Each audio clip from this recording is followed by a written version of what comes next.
எனக்கு இதெல்லாம் தாண்டி ஒன்று மட்டும் புரியல.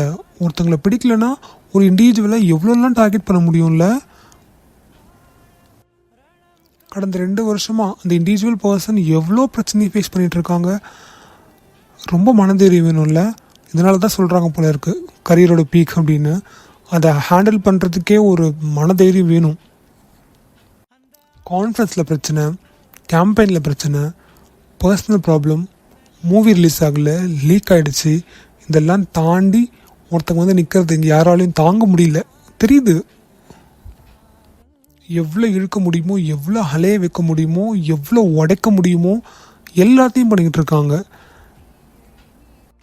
நாங்கள் தான் இந்த நாட்டோட காவலர்கள் சொல்கிறவங்கெல்லாம் சந்தர்ப்பத்தை பயன்படுத்திக்கிறாங்க, பிளாக்மெயில் பண்ணுறாங்க, டிமாண்ட் பண்ணுறாங்க. பா, இது எல்லாத்தையும் தாண்டி ஒருத்தர் சிங்கம் மாட்ட நிற்கும் போது எப்போ அதை பற்றி பேசாமல் இருக்க முடியும்?